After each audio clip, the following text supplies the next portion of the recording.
दोस्तों GTA 6 के trailer launch होते ही आपने देख लिया होगा किस तरीके से इन्होंने एक दिन के अंदर ही 93 मिलियन व्यू पा लिए थे और ये पहली ऐसी नॉन म्यूजिकल वीडियो है जिसने इतने ज़्यादा व्यू जनरेट किए, तो ये अपने आप में इनके लिए एक रिकॉर्ड है। और यहीं पर इन्होंने कई सारी चीज़ें इस ट्रेलर के अंदर दिखाई, जिसमें से जो ये आदमी दिखाया दरअसल ये असली में एग्जिस्ट करता है। वैसे तो कई सारी चीज़ें इन्होंने असली के सीन से ही ली हैं, जैसे कि ये भागता हुआ आदमी, ये पानी डालता हुआ आदमी, इस तरीके की चीज़ें तो मतलब ली हैं असली में। अब ये जो आदमी है इसने रॉकस्टार को सू कर डाला है। इसने कहा है कि भैया, वैसे मैं इसका नाम बता देता हूँ सबसे पहले तो, लॉरेंस सलीवन मकशॉट्स, और इसको टैटू फेस्ड मैन भी कहा जाता है, फ्लोरिडा मैन भी कहा जाता है। इसको दरअसल 2017 में मायामी पुलिस ने अरेस्ट किया था। ये आते जाते लोगों की गाड़ियों के ऊपर गन पॉइंट कर रहा था, जिसकी वजह से उस वक्त में काफ़ी ज़्यादा वायरल हो गया था। तो वहीं से इसकी इंस्पिरेशन लेके GTA 6 के अंदर इसको डाल दिया गया। अब इसका कहना है कि भैया मेरा यूज़ किया गया है रॉकस्टार द्वारा, GTA 6 के अंदर मुझे लिया गया है, तो भैया मुझे भी इनको पैसा देना पड़ेगा। मेरी इंस्पिरेशन इन्होंने ली है जो मैंने अपने फेस के ऊपर बनाया, तो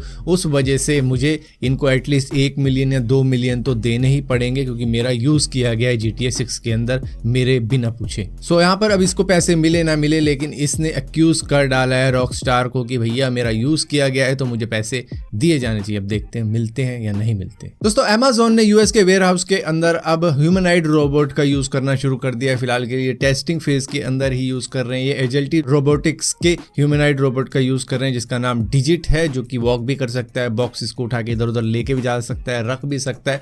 तो ये एक तरीके से इंसानों के जैसा ही काम करेगा, जो भी बॉक्सेस को इधर उधर ले जाने का काम होता है। और ये ह्यूमन से सस्ता भी पड़ रहा है, इनको करीबन $10-12 ये पर आवर के हिसाब से इनको पड़ रहा है। हालांकि मतलब कई ऐसे लोग भी होंगे शायद इतने में काम करते, लेकिन क्या है कि गवर्नमेंट के कुछ रूल्स एंड रेगुलेशन होते हैं कि इस स्टेट के अंदर पर आवर का मिनिमम चार्ज इतना देना होगा, जो भी वेजेस होते हैं वहाँ पे। तो इस तरीके से चीज़ें वहाँ पे होती हैं शायद, जिसकी वजह से इन्होंने कहा कि चलो रोबोट का ही यूज़ करके देख लेते हैं, उसमें गवर्नमेंट के रूल्स तो नहीं आएंगे, तो वो हमें सस्ता पड़ जाएगा। तो इस वजह से अब ये ह्यूमनॉइड रोबोट की टेस्टिंग शुरू कर चुके हैं। तो इन्होंने कहा है देखो, हर जगह रोबोट्स का यूज़ नहीं किया जा सकता, ना वो बेस्ट है हर जगह पर, लेकिन हर जगह इंसान भी बेस्ट नहीं है। तो इस वजह से हम अब ह्यूमनॉइड रोबोट की टेस्टिंग शुरू कर चुके हैं। दोस्तों चाइना के अंदर जैक मा की कंपनी अलीबाबा को अब सरपास कर दिया एक और चाइनीज ई कॉमर्स कंपनी ने, जिसका नाम PDD है, जो कि तेऊ नाम की कंपनी की एक पेरेंटल कंपनी है। ये अब $185 बिलियन पे पहुंच चुके हैं, जहां पर अलीबाबा $184 बिलियन पर थी। तो यहाँ पे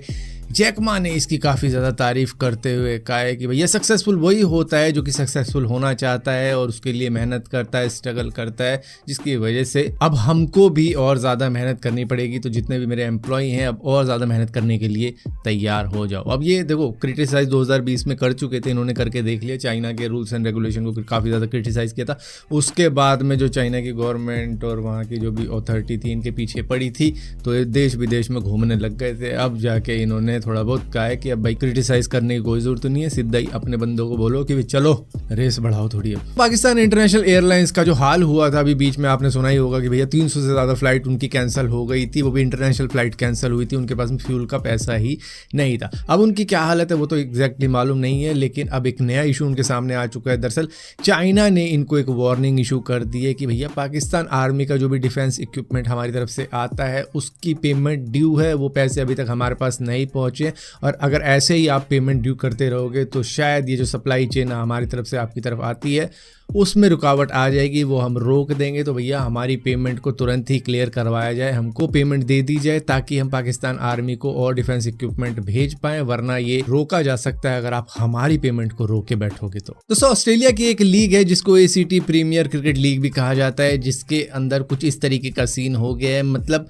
विकेट तो आउट हो चुका है ये बंदा एक तरीके से, लेकिन जो बेल्स है वो नहीं गिरी, जिसकी वजह से आप क्या समझते हो ये बंदा आउट होगा या नॉट आउट होगा? टाइम ले लो और बता दो, क्योंकि भाई ये नॉट आउट निकला, पूरा किला उखड़ गया। उसके बाद में भी नॉट आउट, क्योंकि वो जो बेल्स थी ना वो नहीं गिरी नीचे। अब उस बेल्स को पता नहीं किस जोड़ से चिपकाया था कि वो नहीं गिरी। दोस्तों इंडियन रेलवे के अंदर कई सारे इशू आपने देखे होंगे, जब भी आपने ट्रैवल किया होगा कई बार ऐसा आपने देखा होगा कि स्लीपर क्लास तक में कुछ जर्नल के टिकट लेके घुस जाते हैं, या फिर आप कह लो उनके पास में टिकट नहीं होते, वो भी घुस जाते हैं और आपको थोड़ा बहुत इशू होता है। लेकिन भैया AC कोच के अंदर टिकट लेस बंदे घुस जाएं तो ये तो बहुत ही कम देखने को मिलता है। यहाँ पर एक वीडियो शेयर करी है किसी ने कुंभ एक्सप्रेस की, जहाँ पर सेकेंड AC के अंदर जिसका टिकट इतना ज़्यादा कॉस्टली हो जाता है कई बार तो कि मतलब उससे आप डोमेस्टिक फ्लाइट भी लेके जा सकते हो अगर जहाँ पे भी आपको जाना हो, लेकिन आप लेते नहीं हो ठीक टाइम पे। तो यहाँ पर इस वीडियो के अंदर साफ साफ देखा जा सकता है कि भैया सेकंड एसी कोच के अंदर पैसेंजर जिनके पास में टिकट नहीं है वो खड़े होकर सवारी कर रहे हैं। तो भैया क्या फ़ायदा सेकंड एसी का टिकट लेने का, जो कि आराम से चैन की नींद लेते हुए अपने सफ़र को काटना चाहते हैं, उनको दुखी करने के लिए कई लोग चढ़ जाते हैं बस ऐसे ही विदाउट टिकट। दोस्तों, दुनिया की सबसे पहली कंट्री जिन्होंने बिटकॉइन को एज ए लीगल टेंडर घोषित कर दिया था कि हमारी कंट्री के अंदर ये लीगल करेंसी है, इसको यूज़ कर सकते हैं, चाहे आपको ब्रेड खरीदनी हो, पनीर खरीदना हो, दूध खरीदना हो,